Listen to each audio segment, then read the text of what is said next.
Welcome back to the layering series here on the Victoria Marie YouTube channel. In this series, I'm talking about ways in which you can have or create high impact layering on your scrapbook page. Today, we are going to talk about high impact layering and embellishing, and I'm going to break this down into a few categories here. First one is texture.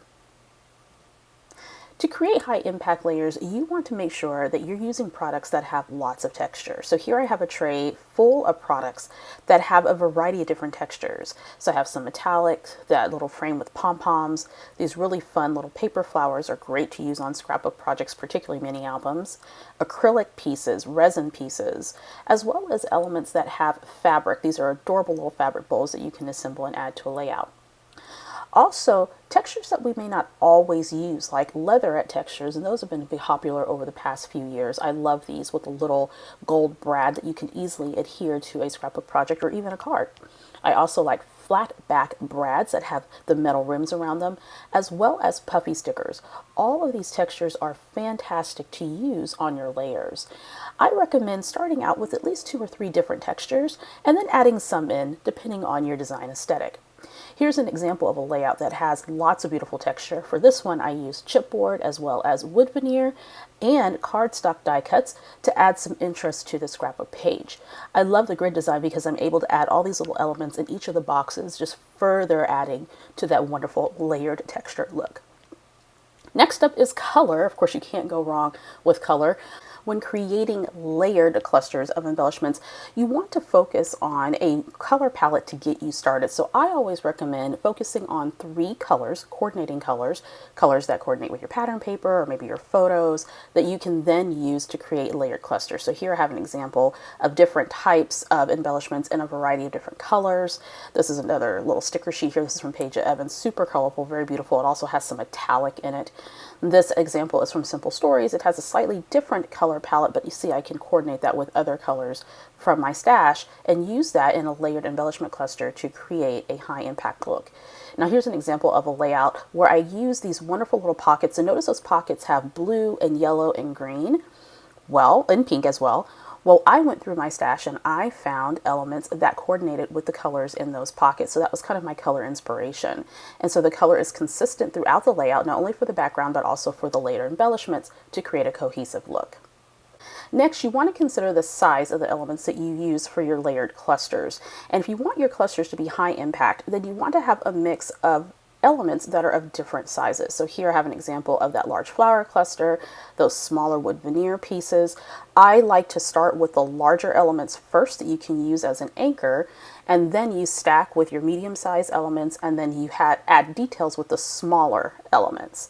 And so I'm showing you some examples of different sized elements you can use in a layered cluster. Notice they have different textures as well, different colors, different shapes, and these are all fantastic to use on a scrapbook page. Let's take a look at an example of this at play. So this 12 by 12 layout features clusters, 2 clusters that have different size elements. So the larger floral element, that's a chipboard flower, is the anchor, and as well as the large flower. And then on top of that, I added a label and a coffee cup, and the label and the coffee cup are smaller elements.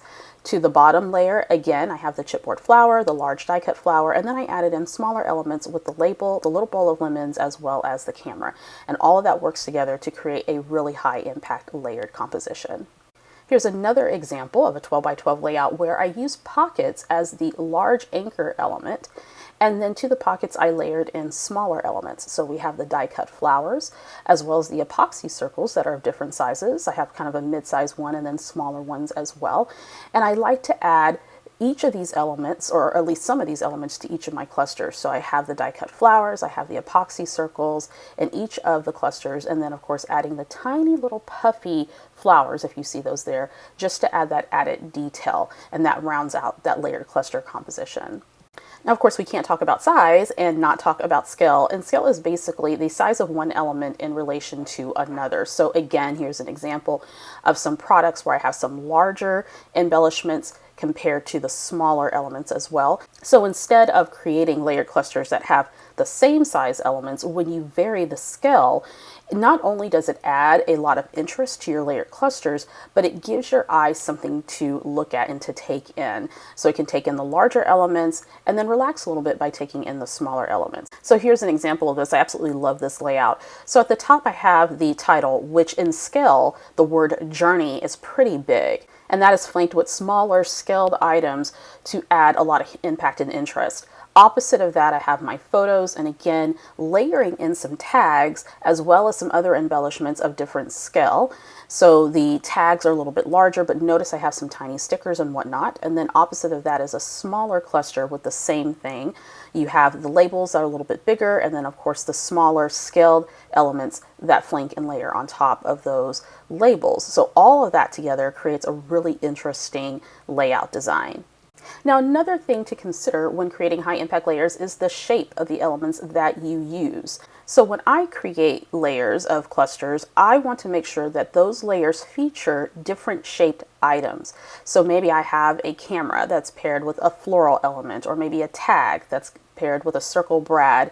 There are so many different shapes and sizes that we can play with to create fun and beautiful layered clusters. So when you're getting ready to design your layout, pull products from your stash that feature different shaped elements, and maybe consider using some shapes that you haven't quite considered before. This is a great way to stretch your creativity. So let's look at a few examples.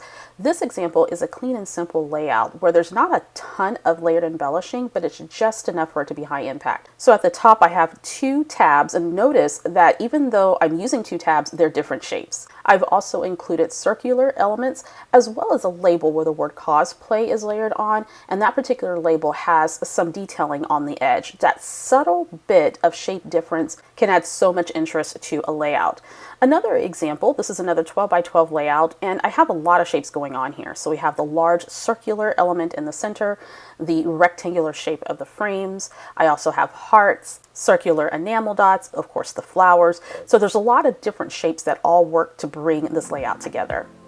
If you're enjoying this series so far, make sure you check out the video that's on screen right now. In this video, I talk about how you can do a layout study to help inform your layered scrapbook design.